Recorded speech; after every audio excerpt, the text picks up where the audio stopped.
get us streaming again, and then we'll end recording. I got 7:30. Give me just 1 second. All right. Streaming, recording back on. All right.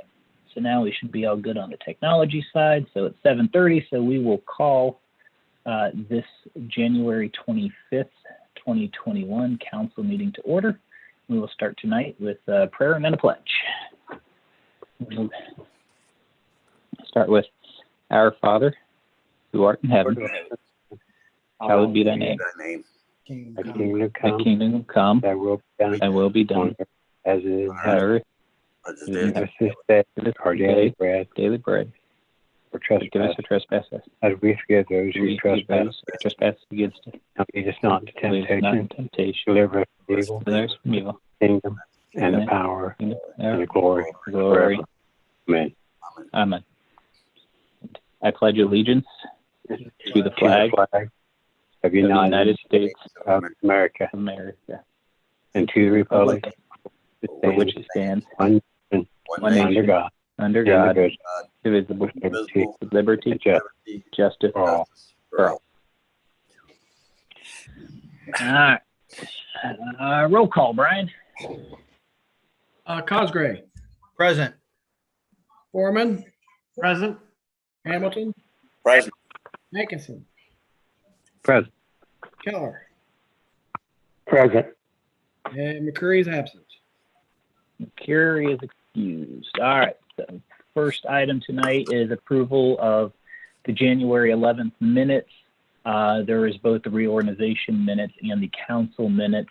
I think Jeff likes those done in two separate motions so that they're just cleaner that way. Correct. Okay, Foreman looked over the reorganization minutes and everything looked appropriate to me, so I make a motion we approve as written. Cosgrave, second the motion. All right, discussion on the reorganization minutes. Hearing none, roll call. Cosgray. Yes. Foreman. Yes. Hamilton. Yes. Hankinson. Yes. Keller. Yes. All right, I think that was all five. It's present, so those will be approved as written. Now for the meeting minutes, the council minutes. Okay, Keller makes a motion that we approve the council meeting of January 11th as printed and emailed. Foreman seconds. All right, any discussion on the council minutes from January 11th? Hearing none, roll call. Let's see. Keller. Yes. Hankinson. Yes. Hamilton. Yes. Foreman. Yes. Cosgray. Yes. All right, 5-0, those minutes will be approved as written. Moving on, next is the agenda. I do have one quick amendment. Mr. Keller, as finance chair, can we add you as the sponsor to 2021-01, which is the permanent annual appropriations budget legislation? You sure can. All right. So we'll make that amendment.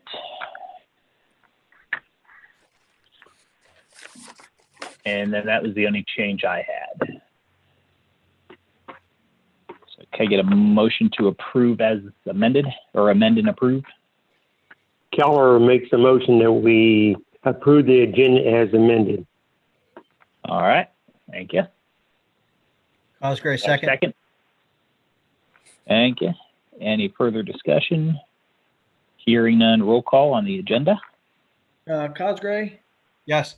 Foreman. Yes. Hamilton. Yes. Hankinson. Yes. Keller. Yes. All right, we have an agenda. First item next is visitors.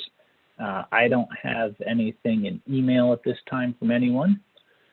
So we will move on to village administration reports. I'll keep my report quick tonight. A lot of the stuff that I was going to bring up was covered in service, like the Columbia Gas NiSource issue. I did last week attend a group of us mayors in the county. There's a meeting every 2 months or so. Last week, Thurston hosted that. A small group of us were able to attend in person. County Prosecutor Kyle Witt was in to just answer some questions about his office and how they can help especially the smaller municipalities with some ongoing issues.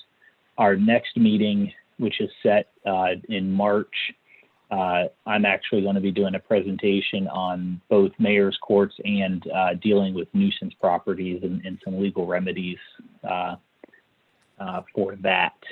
And that'll be a virtual one because we get more people to attend that way. Last thing then is on the agenda tonight, we got ordinance 2021-01, which is the annual appropriations budget that needs on for 3 readings. Our temporary budget goes, I think, until the end of March. So this gets us 3 readings, gets us into the first meeting in March, plus 1 more meeting if we need additional time. At the last meeting, everybody got a copy of the summary of the budget figures. I had the memo sent out, spent a lot of time working on that and going back and forth with Terry to, help provide you guys information so that you sit down and instead of getting all of it dumped on you at a meeting, be able to provide, the projects that are working on and why certain things are in there the way they are. I'm happy to answer any questions about that tonight. My thought would be we've had the summary budget out with the numbers since the last meeting. You've now got the memo with some of the information, and then we'll send it to Finance Committee. So in 2 weeks, we'll set aside time in Finance Committee to be able to go through it in more detail, which I think is, the best place to do it. And then we can carry over into council and we'll have a couple of meetings after that as well. But of course, if anybody has any questions right now, I'm happy to answer them or punt it over to Terry to answer. And, or if any come up during the week, you can always contact us as well. So hearing nothing at the moment, I'm going to let Terry go over because I think her report's probably going to be a little more than mine. So we'll give her plenty of time. But again, if anybody, as you're going through that budget memo, has any questions about those numbers or anything, don't hesitate to give me a call. So, Terry? Thanks. A couple of things I want to touch on. First of all, I wanted to give you an update on the building renovation. It is, the flooring was completed this weekend. So all of the flooring is now in. We ran across a couple of issues that we were able to fix. We do have some water infiltrating into the building that we're going to have to address, and they are at the door there in the council room and also in the ladies' bathroom. Old building, as you know, water finds its way, and it's finding its way inside the building. So everything is going well. I'm going to let Brian brag about the records that we've been through, but we're getting reorganized and things look good. I think you'll be impressed when everything is done. And that's, unless you have any questions, that's it for the building update. I wanted to talk a little bit about zoning. As you know, this has been a big zoning year. This year we had more zoning applications than we've ever had. We had 93 of them, with the majority of them being for fences and pools, which of course probably is the environment we're in. We had some unusual ones. We had a couple of lot splits. We've had a lot of solar panels, things that have made us go back and look at our zoning rules and regulations to make sure that we are covered, that we're covering all of the issues that could result from those items correctly. We had 4 new builds, which I think is great.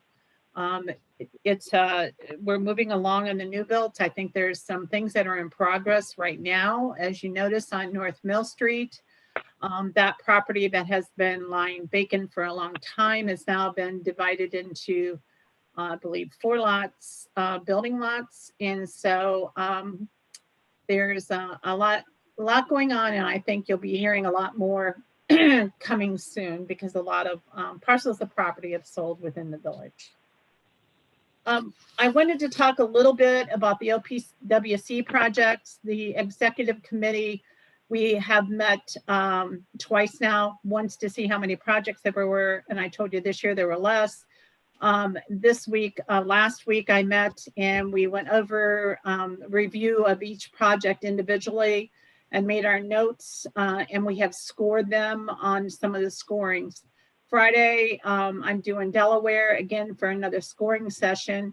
The state has moved our deadline back to February, on or about February 15th for those projects. So I didn't hear good news today. I mean, I don't know if it's today or yesterday where the governor has cut the budget again.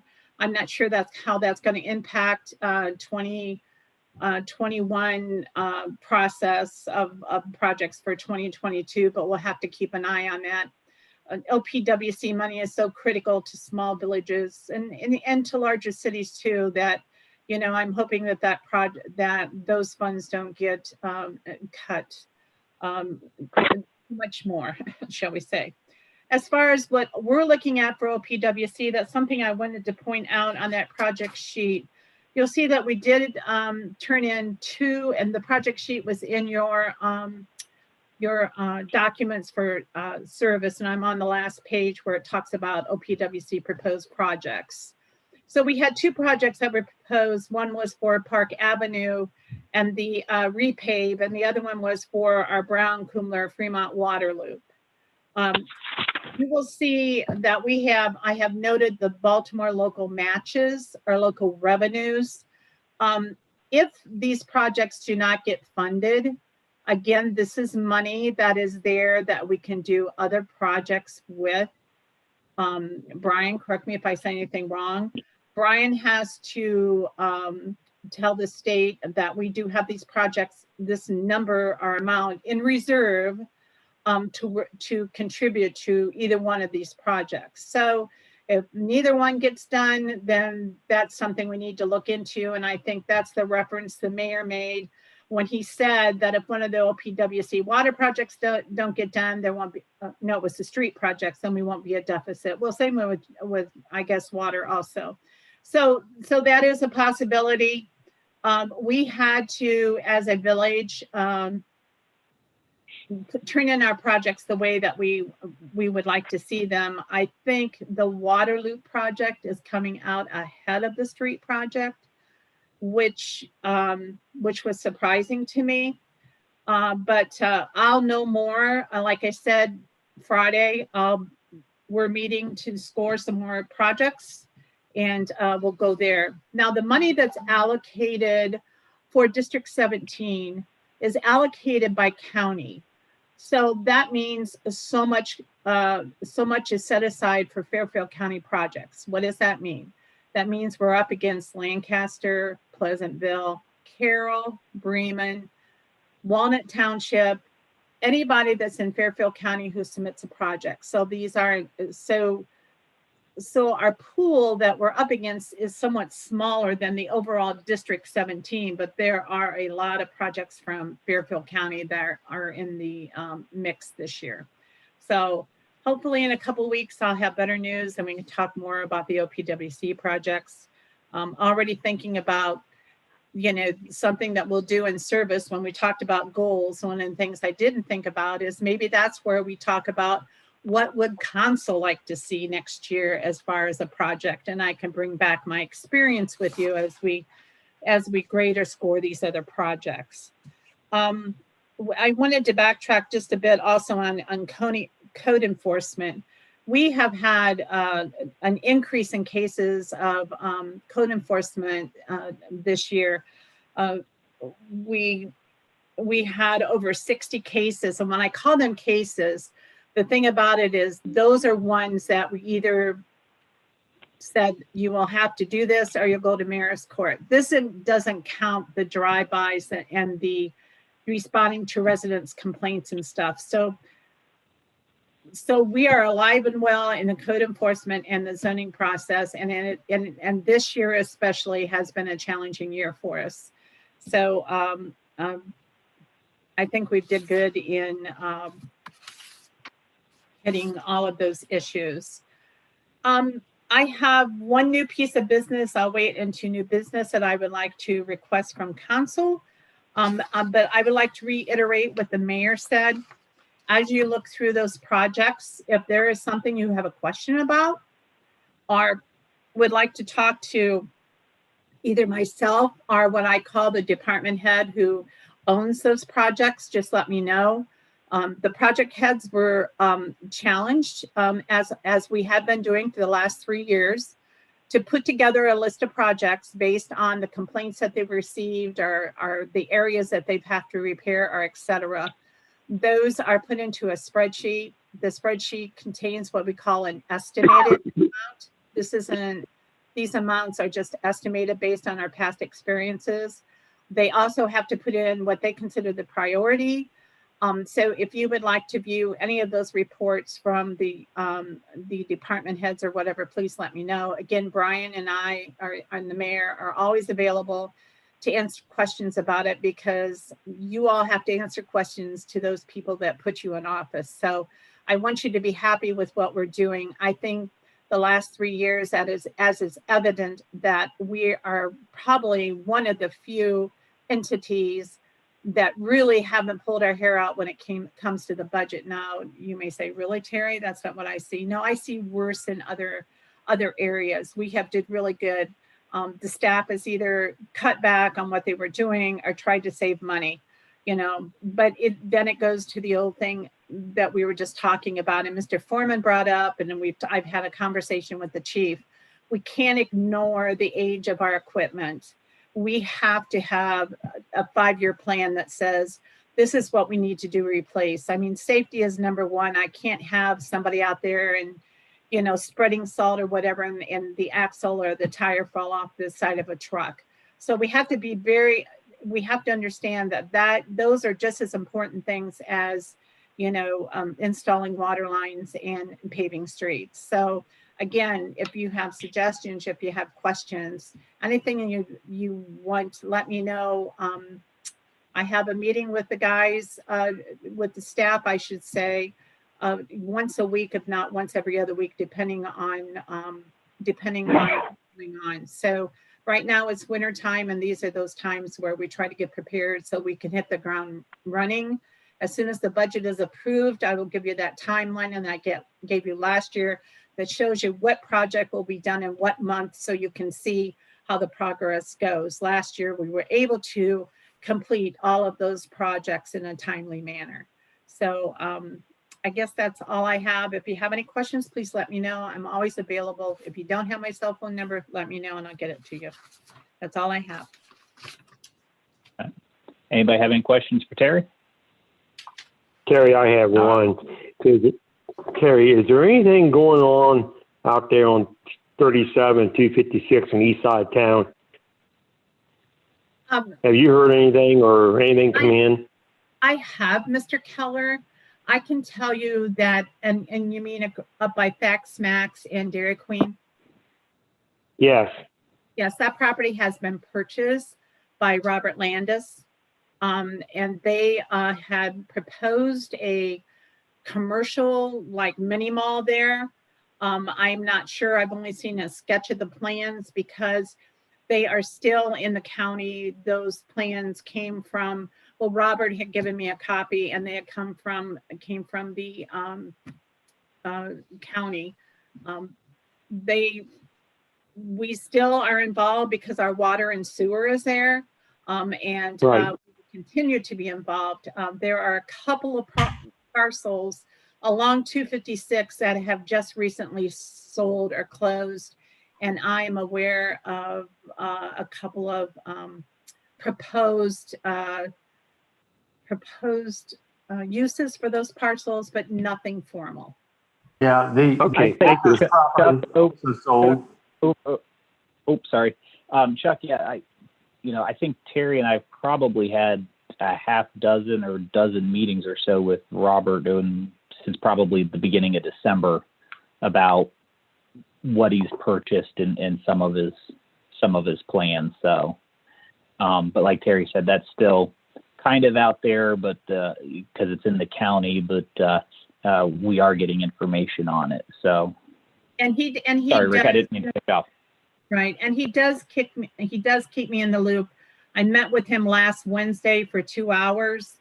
So he does keep me in the loop. So as soon as anything is formal, and that it can be released, I will do so. My property Okay, also thank you. sold out there. I know. Oh, sorry, Rick. Yeah. We got your number, Rick.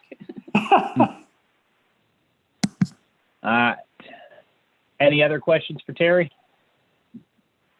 All right, hearing none, we'll move on to fiscal officer report. Brian? Just a couple things. One, I'm still in the process of closing out 2020. Hopefully I'll get that finished this week. And secondly, everyone should have received their W-2s by now. If not, let me know and I'll get you another copy, or get with you to get you your copy. But everyone should have them by now.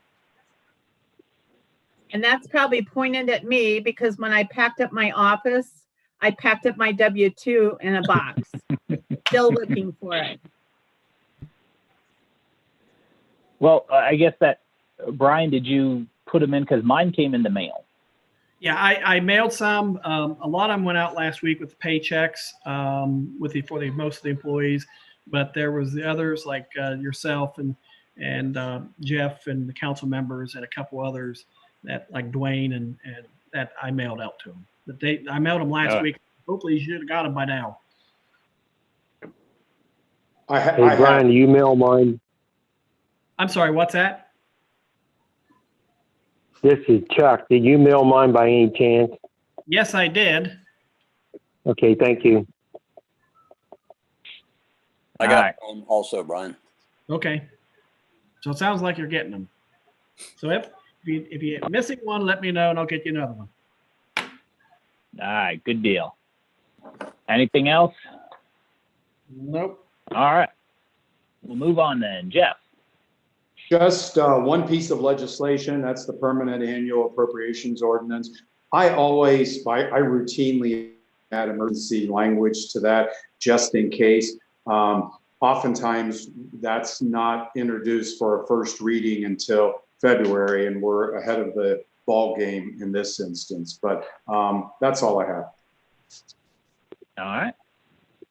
And we will move on to committee reports. Finance. Okay, Mayor, we had our meeting, two Mondays ago. Our next meeting is February the 8th at 6 o'clock.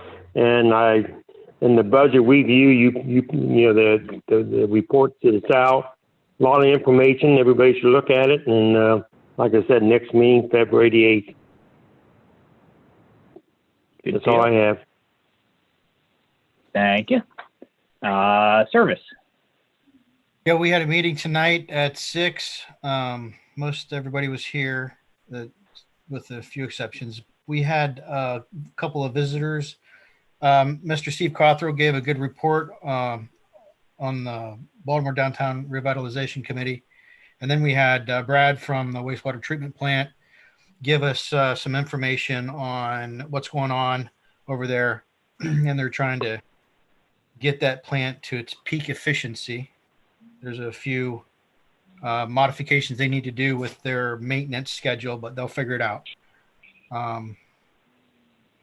We did some brainstorming, I suppose, if you call it, on the goals for the proposed projects. And I think we're going to try to add in something with the I&I reduction and make a 5-year plan and try to get that put together.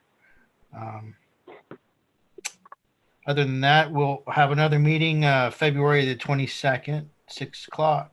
That was about it. All right. Any questions for Wade? All right, moving on. Safety. Okay, we had a meeting this evening. Everybody was online there. So our next meeting is February 22nd, 6:45, or right after service. All right. And rules. You're on mute, Mike. Which you know. I do now, or I'm not now. Correct? There you go. Yep. We have not had a meeting yet this year in 2021. And I guess we're going on the same agenda as last year, just meet when needed. Yep. Your next meeting scheduled for February 8th if there's an agenda. And if there's not an agenda, Terry, let's look at that, because that might be, if there's nothing pressing for rules, since we'll have Brian's finance report for the 2020 closeout with all those reconciliations and stuff, plus budget. If there's nothing pressing for rules, let us know so that we can plan accordingly and just use that whole time for finance. Sounds like a plan. All right. So rules probably won't meet in February, is I guess what we're getting at. Thank you. All right. Yep. All right. Moving on. Public safety reports. Chief.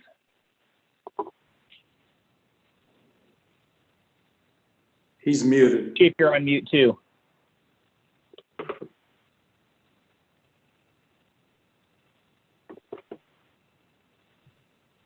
How's There that?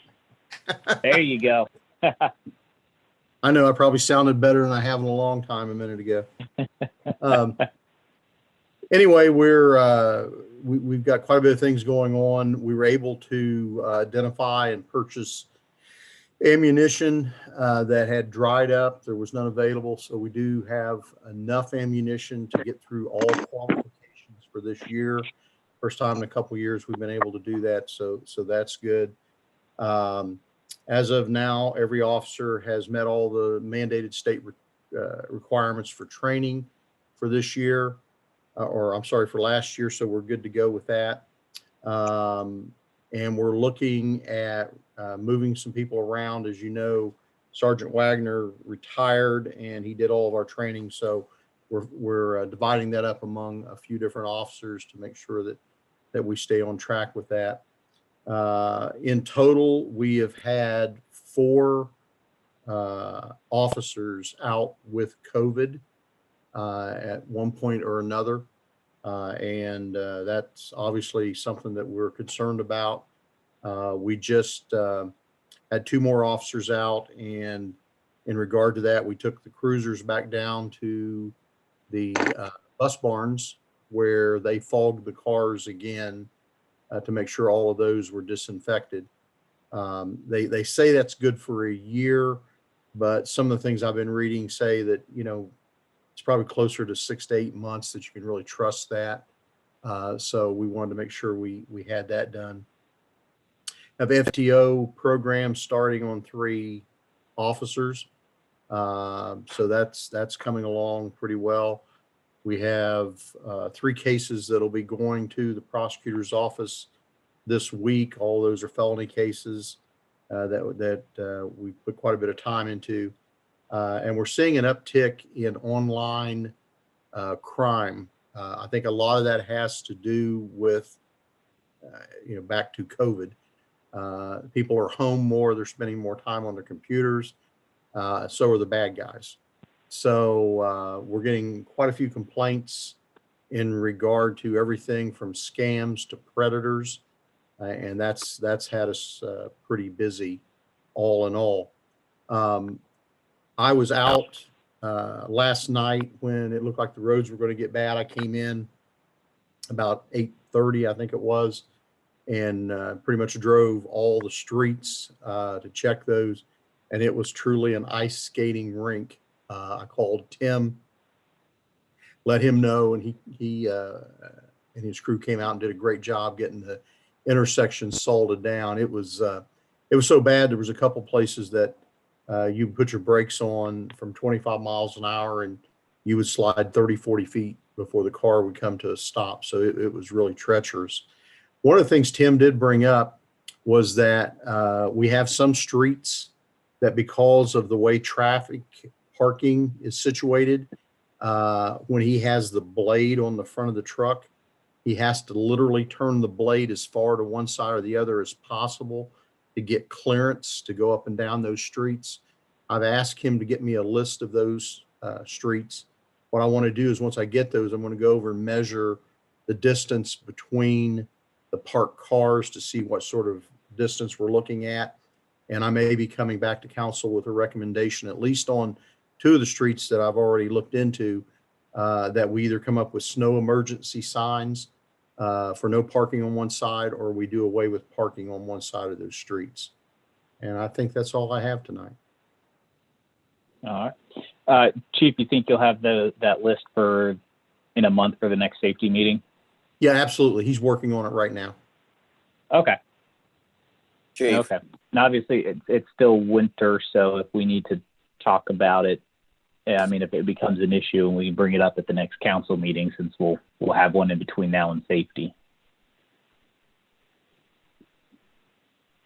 Sorry, Chuck, I think I cut over you. Go ahead. that was me, I think, Mayor. I just wanted to ask Oh, Chief if you had any, being any on car entries or anything during the nights. You say, are we having any? Is that what you said? Right. We've had some. We had a flurry a week or so ago. It's what we call, kitty crime. The kids get in the car, they're looking for change or something like that. They're not looking to steal a radio, steal a car, or whatever. It's another problem that we've got is and I realize that I'm not a medical person, but we got to get these kids back in school. They are literally out there with way too much time on their hands. And unfortunately, a lot of these kids have, especially during the daylight hours, believe it or not, they're kind of on their own. The parents have got to work. Parents have got to go do what the parents have got to do. And some of these kids are kind of, just out on their own after school for extended periods of time, maybe late until the evening. We're seeing more and more kids out in groups of 2, 3, whatever, after dark, up to, 8 o'clock, 9 o'clock, that we observe them. So, in the residential areas, we started to see an uptick, but we've tried to concentrate more focused on patrol in the areas, and it seems like it's knocked it down. We haven't had a report without looking, I would say it's been 2 weeks since we've had a report on a car break-in. Okay. I just wondered, my physical therapy girl lives in east side of Pickerington on 256. She said they've been hit up there like every other night, it seems like, on her street. Yeah, it's a malady that I think, talking to some of the other chiefs around the county, the juvenile crime thing has really had an uptick. And I think all of us agree that it's a direct relationship to these kids not having the structure of school in their life, and then parents being absent more than they normally would be because of, quite bluntly, these kids are kind of on their own on the days they're not in school.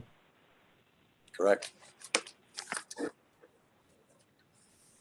Yeah. Any other questions for Chief? All right, then we'll move on. Fire District. Bob, did Steve get a hold of you before the meeting? Yes, he did. All right. And I got to the meeting, so everything was good. We kind of, I don't have the minutes yet, but we kind of reviewed the budget, and the raises, talked about the raises. It was pretty much a 3% raise across the board. And let's see, the new fire truck, the chiefs, assistant chiefs, some of the other officers, they kind of went over, not with the fire board, but they talked to, told us that they had gone over all the options that is available on the truck and what they wanted. So, and now that I think the order's in for the truck now, and they've been working with the drainage problem up on 611. Other than that, that's about the whole meeting. Good deal. Any questions for Bob and Fireboard? All right. We'll keep moving on. Village committee and commissions, planning and zoning. We met on the 14th, had a discussion. It was the discussion session after the series of hearings on short-term rentals. We spent about an hour or so just openly discussing, you know, do we think needs something to be done, and then kind of what should that be, and it was really an open discussion, and it's hard to put our finger down. I think everybody came to the conclusion that we should probably do something, but we're not quite sure what and how it affects existing businesses, future businesses, attracting them. So what we've got going on now is Barb put together for us kind of a quick questions that we were working on answering, almost like a survey for us to put in our expectations, so that when we come back for our next meeting, we'll have all of those aggregated so that we can focus on discussing those expectations as opposed to just trying to figure out what our expectations are. So our next meeting is February 11th, and that's planning and zoning. Any questions on that? All right, hearing none, we'll go on to trees. We had a meeting last Thursday. One of the topics of discussions that came up was the spraying of insecticides. We do not have anybody in the village currently that is licensed to be able to spray insecticides. That is something that has to be licensed through the Department of Agriculture. We tried before COVID hit to set up to have 2 people go for the training, but of course that didn't happen. They canceled classes. Steve, as you know, Cottrell approached me. He is on the tree committee, and he does have that license. Now, what does that mean to us? He can't have it. He has now retired from New Albany, by the way. And so we are blessed to have Steve in our midst for everything he does for the village. But having said that, is that he would be willing, if I am willing, to let him put his license with the village. What does that mean? That means that Steve would really kind of oversee all the spraying that goes on in the village. I told him that I would approach council and see what they think about that. I think it's better to have someone's license that's been doing it for years, that can tell us what to do, that can, it's the right thing to do.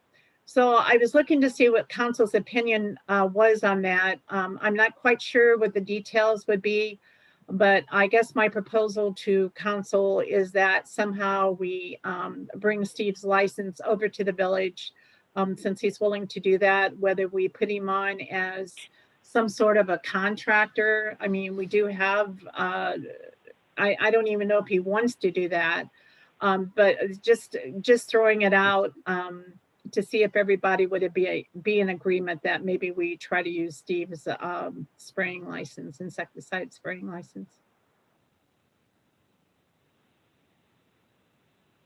I like it. I love it. I didn't mean to bring that meeting to stop.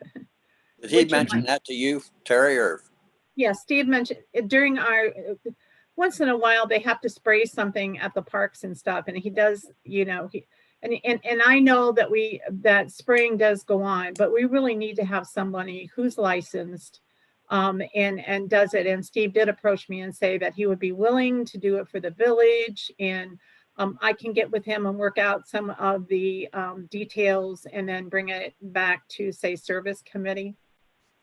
I think it's an outstanding idea, and you got to proceed with it. Wade here. Yeah, I'm all for it. Okay. Chuck's good for it. Good, thank Bob's you. good. Jeff, do I need any kind of a motion, or do I need to get the details first? I would get the details first, Terry, and then bring it to council or service, or both. Okay. Okay, thank you. That's all I have for trees. All right. We'll move on to records. So records is less of a report, more of a. So Brian, you're in a good spot now with closing out 2020, so that if I get something set here into February, probably towards the middle to the end of the month, should be good. Yeah, that would be good. Okay, then I'll look at getting something out this week to get a records commission meeting in February, so we can get all those records destroyed. I thought there would be all more right. enthusiasm coming from Brian. That was a lot of work. We moved a lot of outdated records. Well, yeah, that's a lot of work, and they are boxed up, and they're in the old firehouse, ready. You know, so when we set that date to destroy them, that's the good part. The bad part is I still got to get it on that RC3 list, corresponding with what's in the box, the record number, and so forth, and that kind of stuff. That might take it might take a little time to get that on there. Okay, but we should have it ready in February then when the mayor sets up the meeting. Yes, that's one of my goals. As soon as I get this clear, that's one of my goals to do that. Yes. Okay, great. Thanks, Brian. You did a lot of work on this. You and Barb. Barb has been fantastic. Thank you, Barb. All right. So we'll have that coming up. Moving on, motions and resolutions. Any motions? Hearing none at this time, we'll move on to first readings. We've got ordinance 2021-01, which is the permanent annual appropriations ordinance for the Village of Baltimore, Ohio for 2021, and the declaration of an emergency. Sponsor is Keller. Okay, Mayor, this, like you said, this is the first reading. We're going to have 3 readings so everybody in council, citizens of Village of Baltimore can look at it. So second reading next meeting, next month. Second reading next meeting, and discussion at finance right before that meeting. Sounds good. All right. Moving on, no second readings, no third readings. Does anybody have any old business?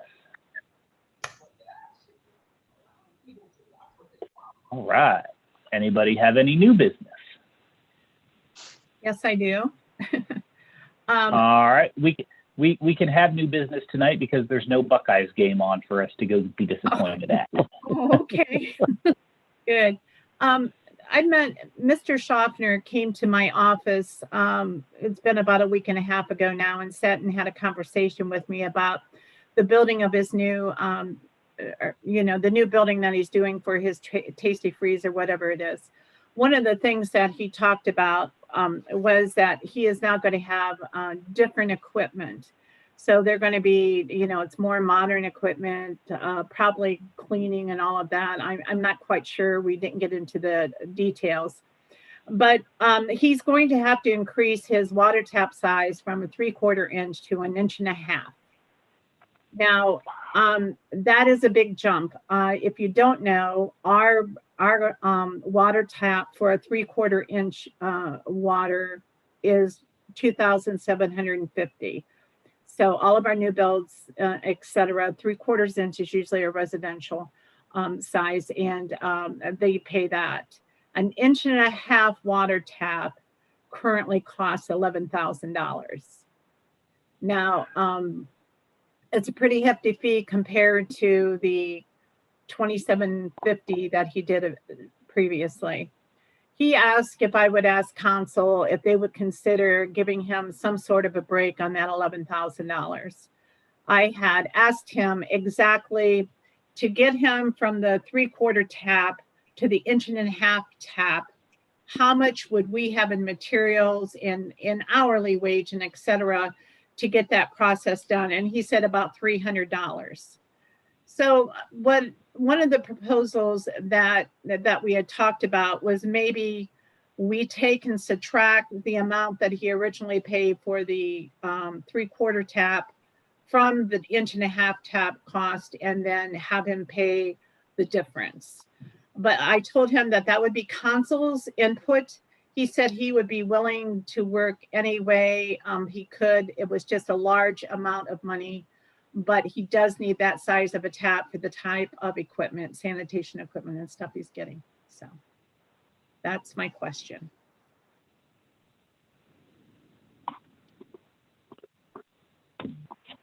Do we know that he Keller. paid? Go ahead, Chuck. Well, I was just going to say that sounds pretty fair. So what you're saying, Terry, if he paid a long time ago to put the small tap in, and they say I don't know what it was, and you subtract that from the 11, you're saying that's what he would owe. Is that what you're saying? That's what I would like to take back to him. I think he's looking for more, but to me, that's rational. What we just talked about, because he's already paid for one tap. I mean, okay, so can I go and pull out his drawer and say that address file drawer and say he paid this on this day? No, because all of you know that some of our documents just are missing. They weren't as well organized. Now we have that kind of capability. I'm assuming that nobody gave away free taps. I mean, you know, let's face it. But that if he was to buy a 3/4 inch tap today, he would have to pay $2,750. So I'm just saying, can we do something here to help him? I think there's things we could do here to help him, but I don't know how many people that are currently serving on council were there when Dan McCoy built the car wash, but a similar situation came up then. And I want to help Ed. I don't really believe that he needs an 1.5 inch tap. I mean, he needs to push back on his engineers. When my building was built, they put in 600 amps of electric. And now I've taken those fuses out and put in 200 amp fuses. It's these engineers that over design for no reason. And I really believe that if he pushed back on his engineer, he would find out that his engineer is dramatically overstating his requirements. Danny McCoy's engineer said he needed a 3-inch tap, and the village required him to pay that fee.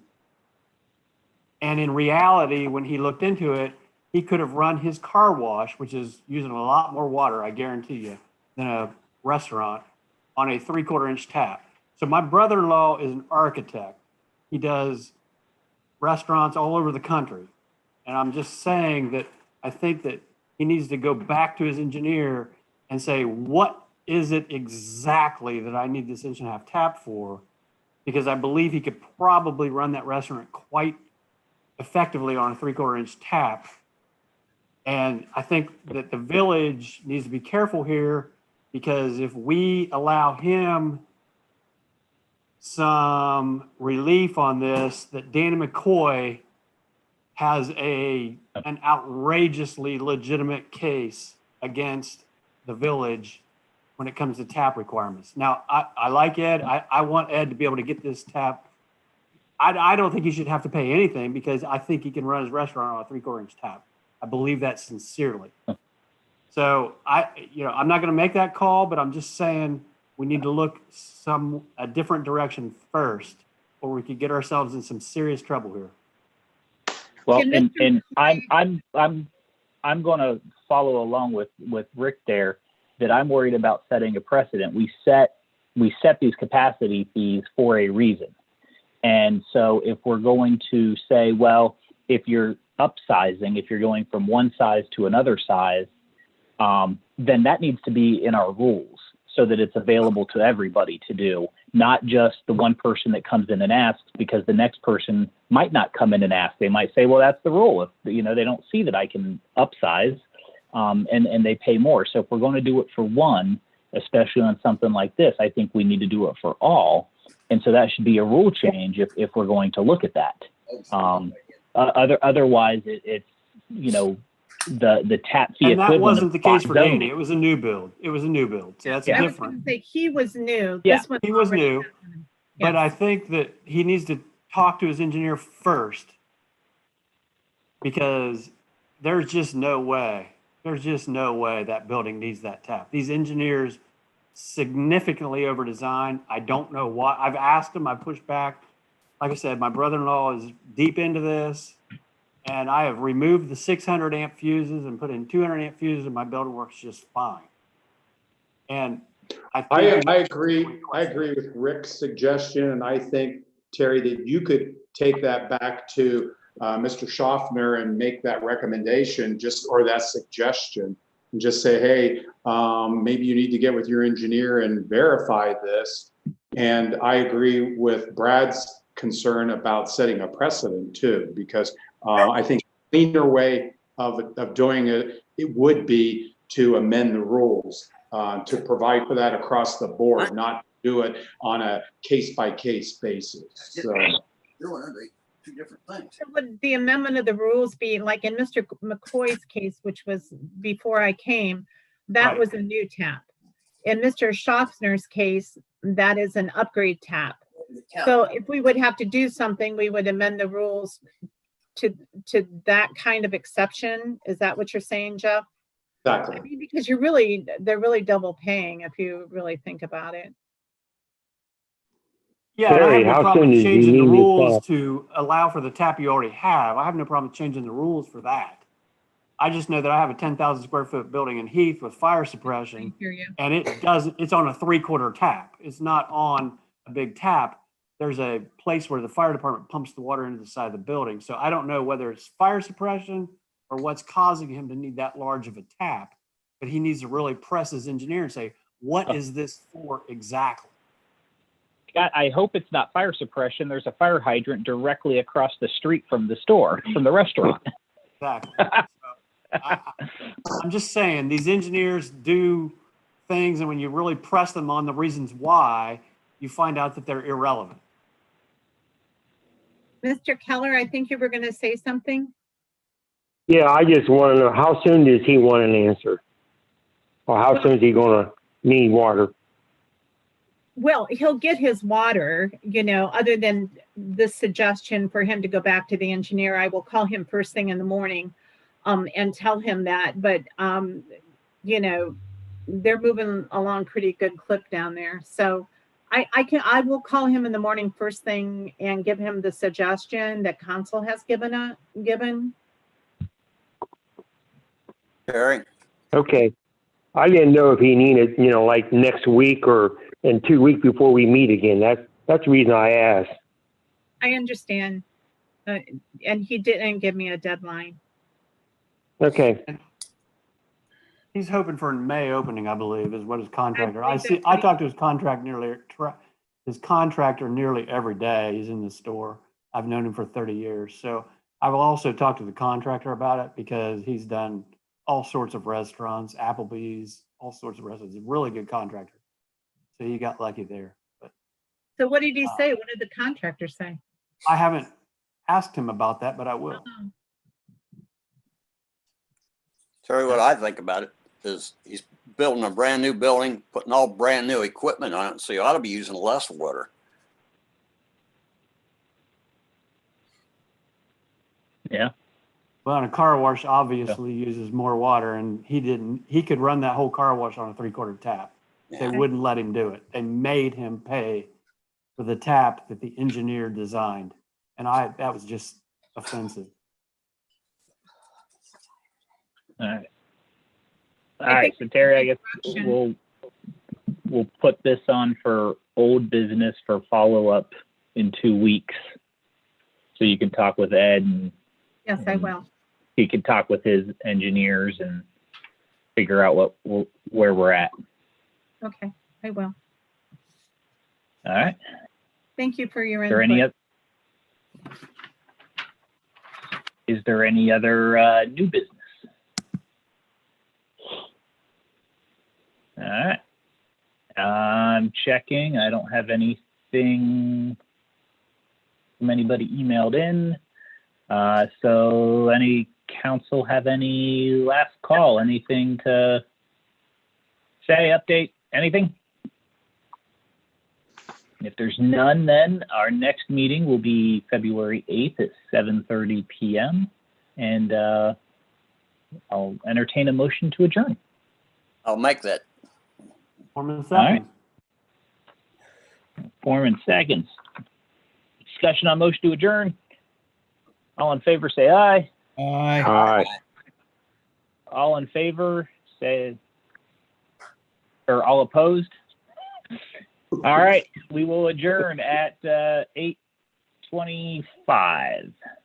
Good night, everyone. All right, everyone. Have a good Good evening. night. Good night, everybody. Thank you. Stop this.